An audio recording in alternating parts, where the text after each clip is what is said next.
Good day, Amherstburg. It's myself, Laura D'Alessandro. And it's Ron Giofu from the Rivertown Times, back on the airwaves of 107.9 FM CKBG The Berg for the Rivertown Times Week in Review.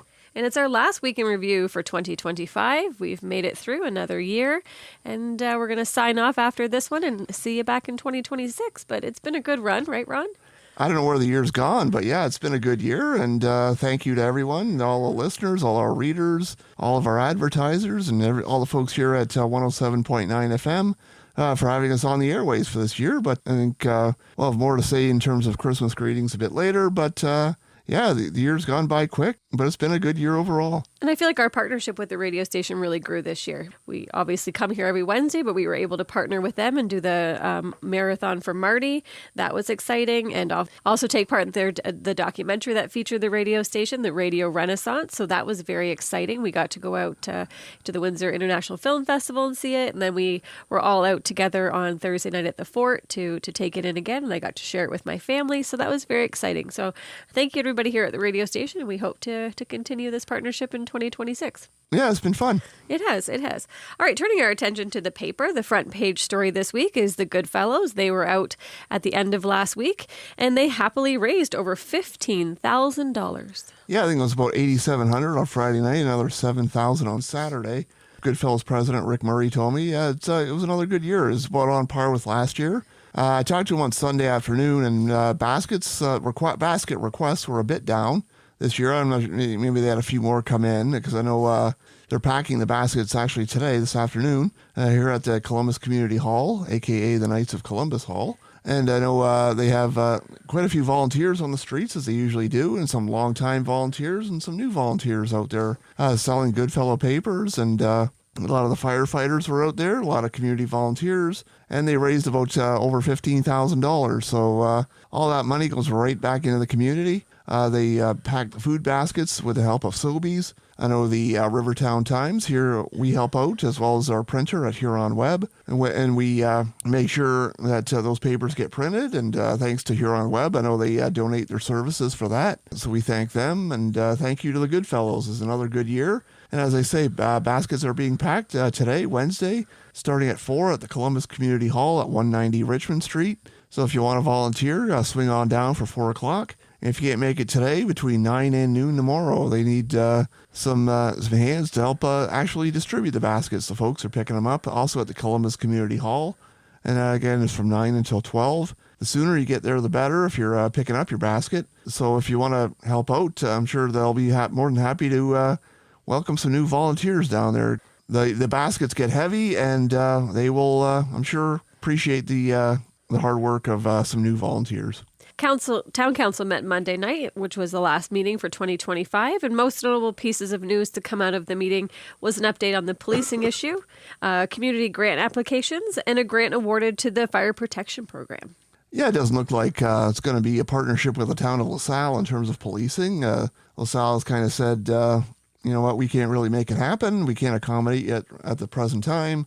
So it looks like Amherstburg's going to have to go a different route. And I know the two that are still on the table are reestablishing the Amherstburg Police Service or signing on with the OPP. So we'll see what they do, or if they have another option. I know in talking to Mayor Michael Prue after the meeting, he said there's going to be a report coming out likely in February, and it'll detail the options, and the Windsor option will still be part of the report, as will the LaSalle option. I think the goal is just to see, okay, this is what we discussed, this is how we arrived at where we arrived at, and then the public will be able to reach out to council from there and offer input, and so we'll see where they go.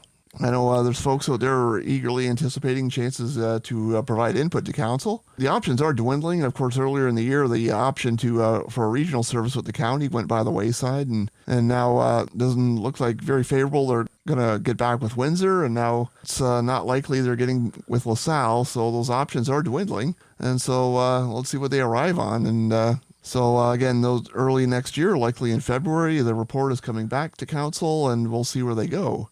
As for community grants, there's a couple stories on that in this week's paper. We'll start with the one further deeper into the paper on page 17 about the community grants. It's more of a story on the actual discussions during budget deliberations. We kind of touched on it last week. but I promised a more detailed look at the discussion, and that detailed look is now on page 17 of this week's RTT. And so you can kind of see how they arrived at the figures that they did in terms of what they handed out. I know Councillor Molly Allaire put forth a notice of motion during the December 9th deliberations about possibly phasing them out over a 5-year period, and that ended up being a notice of motion, so I touched on that as part of that story. But I did note to go to a page 4 story, so you'll probably read that story first if you're going in order of the paper. The notice of motion came as an actual motion on Monday night at the December 15th meeting, and they talked about phasing it out, and they agreed not to they're not even going to get a report on it. They voted against that, and they're basically said, you know what, we're happy with what we do. We don't want to take money away from organizations that do good work in our community. The Mission, ACS, and many others are part of that, and the Freedom Museum, Park House, Christ Church, they all get funding, and they don't really want to take funding away. I know Mayor Prue has basically said, if you're looking for savings, we'll find them somewhere else. It's about a little over $50,000, which in a budget of, I'm not sure, of many millions of dollars. And it's about, I think he said, about a 0.16% impact on the budget. So he basically said, savings should be found elsewhere. So they're going to, long story short, they're going to keep community grants in the budget. Expect to see that debate again next year. And then as for the third issue, Essex MPP Anthony Liardi is actually, before the meeting started, announced over $52,000 in a fire protection grant. And that provincial grant is going to allow the fire department to purchase a number of different pieces of equipment.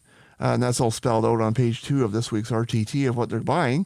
And so we'll check that out. It's also on the web under the local politics tab. So make sure you check that out. The town was pretty happy about it, and I'm sure other towns around the riding are happy about it too. I know Anthony was in Kingsville, I believe, yesterday, and he's making stops, I believe, in Lakeshore and Essex today, and he's heading to LaSalle. I think it's on Friday, so I'm not sure the date. So, again, those are actually in the article, either in print or online.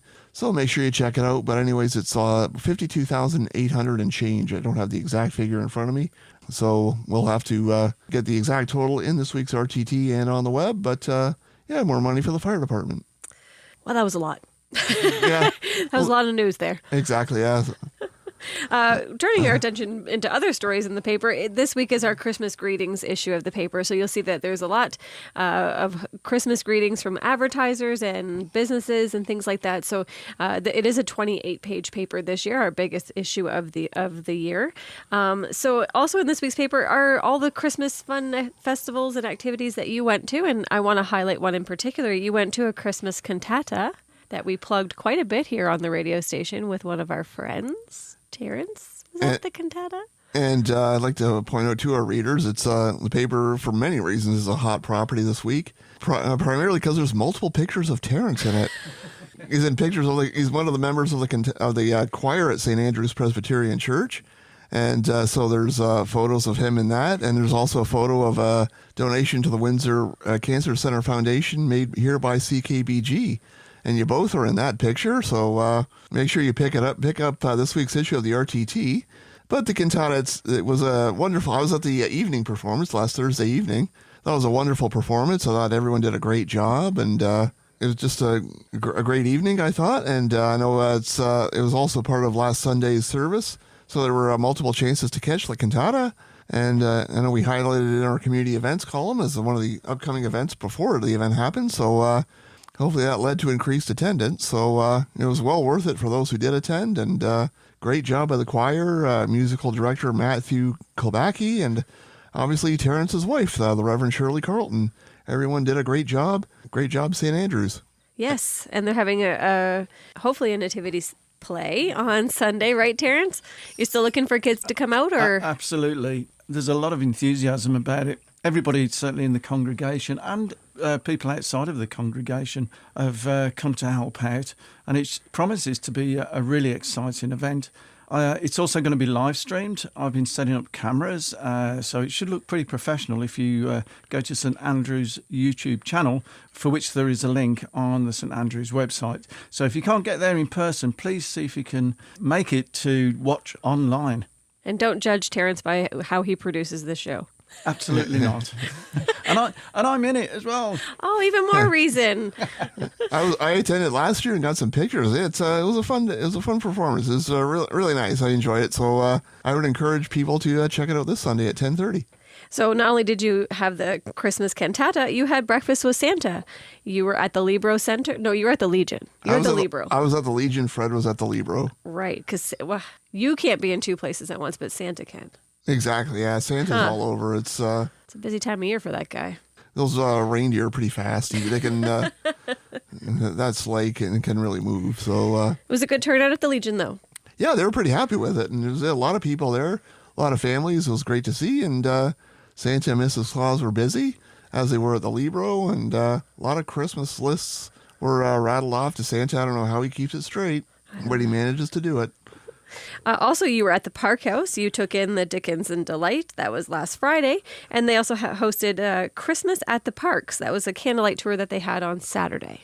There's a lot of different events on Saturday, and so we got both checked in this week's paper.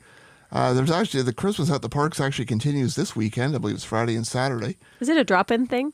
It's actually this weekend is more of it's candlelight tours at 6, 7, and 8 p.m. Okay. It is a ticketed event, so more details are in the paper this week. So make sure you pick up your copy of the paper or contact the Park House Museum at www.parkhousemuseum.com or call them at 519-736-2511 for information on how you can get your tickets. And ticket prices, I believe it's $12 adult, $8 for seniors and students, and $30 per family. So that's a good bang for your buck. Yeah, I'm sure they'd love to have you out there, and you can learn about an old-fashioned Christmas. I'm not going to say it. It would just be like when you were a kid. I had to say it. I couldn't not say it. Exactly, yeah. Like growing up in the Victorian area as I did, and by candlelight and your nightcap and exactly, yeah, carrying a candle in one of those candle holders, and and going in, we all sat down by the fire, and it was real charming. Yeah, just good old-fashioned Christmas in the Giofu household. Encounter Church, they served nearly 200 people at their Christmas in the Berg event on Sunday night. They had 2 sittings, right, Ron? Yeah, it was 4 o'clock and a 6:30. And I think it was about 180 to 200 people there. And, that's awesome. Two Fish, a local music duo, provided some entertainment, a reading of the Christmas story, and it was just a fun, relaxing evening. I was able to actually reserve a spot to eat, so I was able to do so there. That's nice. Got my work done and actually enjoyed a nice turkey dinner. So it was a wonderful evening at Encounter, and they're having a Christmas concert, actually a kids' Christmas choir concert. That's easy to say. Yeah, say that 5 times fast. Saturday night at 6, everyone welcome. So it's a busy time with local churches and local happenings and in and around the community. The Amherstburg Firefighters Association held their Stuff a Fire Truck toy drive, and it helped support 91 families, including 246 children. Yeah, it's quite the impressive sight to see all the toys that were involved, or collected, I should say. The number of the businesses that were involved was impressive as well. And so thank you to everyone who took part and helped collect all those toys and all those gift cards and everything that will be circulated to families in need. It was great to see the Amherstburg Fire Association that were helping out this year. And I know I was at Station 1 on Saturday morning and saw all the toys and all the boxes and everything lined up, and they got it done. They got it. They handed them out on Sunday. I wasn't there for that, but I know they helped out a lot of local families this year. So kudos to the Amherstburg Firefighters Association. Turning our attention to sports, North Star Wolves sports action saw the girls volleyball team, boys basketball team, and both the girls and boys hockey teams. The junior girls had a little bit more success on the volleyball court than the seniors did, but both teams worked hard. They were busy in regular season action. With a couple of games last week, they played in the Black and Gold tournament at North Star hosted last weekend. It was a busy scene over at North Star. Truth be told, I wasn't able to make it out to that, but we did follow it up, and we have more details, at least on the seniors in this week's paper, and we'll have more on the juniors next week. They were both busy, and they're going to have a busy week. They had games last night at North Star. I believe those were their last home games before the Christmas break. The juniors won in 3 sets, and the seniors lost. And unfortunately for the seniors, they're both in Leamington today. I think they played Cardinal Carter today. That's a makeup game, postponement earlier in the year. They're in Windsor on Thursday, as both teams are at Catholic Central. And so they've been busy. I know they covered the boys basketball team last week, and the senior boys suffered a pair of defeats. They lost to LeSource on the home court on last Tuesday night. I think it was 92-52, I think was the score. And they went to Essex on last Thursday, and the Red Raiders picked up the win in that game. I know on the ice, I was at a boys hockey game last Tuesday, and they won 17-3 over Herman, but unfortunately they lost 5-0 to Tecumseh Vista a couple days later. And the girls were busy as well, but they didn't have the results go their way either. I believe they lost 5-0 at LeSource, and they hosted Cardinal Carter earlier in the week, and they came out on the losing end there. And I believe that they were involved in a tournament. I'm going to check in with Coach Dan Pettypiece and get caught up on some of the action. I wasn't able to make it just because we've been busy schedule, so sometimes conflicting assignments, and I can't get everywhere I'd like to.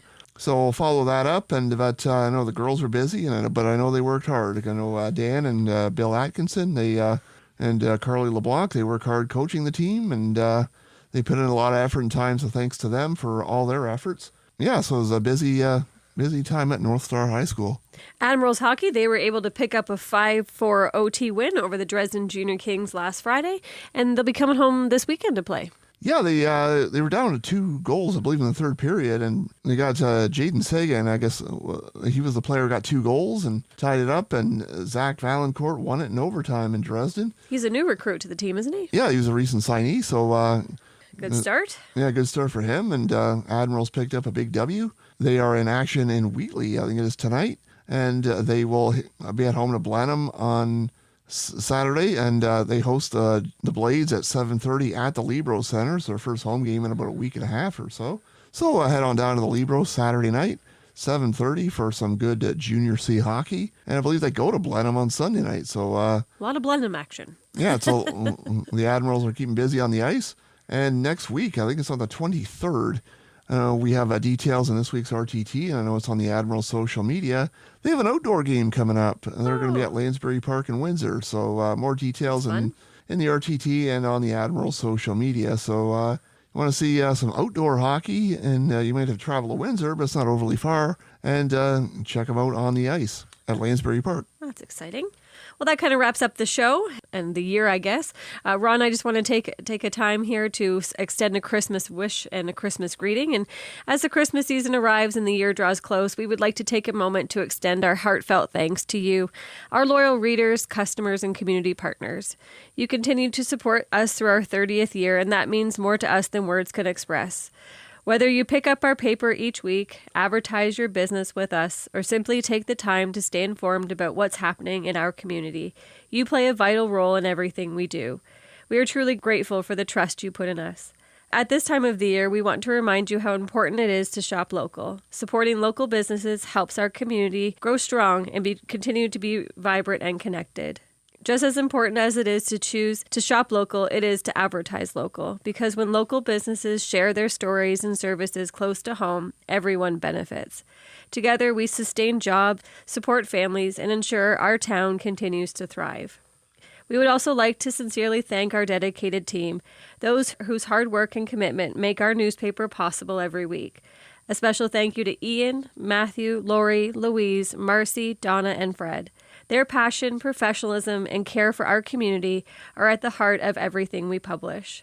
We would also like to take a moment to thank our families. Your continued support of us and the work we do does not go unnoticed, and because of your loyalty and support, we are able to do what we do here at the paper. And thank you. As we celebrate this season of goodwill, we wish you and your families a Christmas filled with peace, joy, and happiness. And thank you for being a part of our journey. I think you'll agree, Ron, we have the best job in town. Absolutely. Thank you, Amherstburg, and we look forward to serving you in 2026 and beyond. That's it. So Merry Christmas, Amherstburg. Merry Christmas. Happy holidays. Again, as we say every week, special shout out to Louise for dropping off our papers in and around the town. She's busy as we speak, dropping them off. And again, thank you to everyone. Merry Christmas. Happy holidays. And we'll see you soon.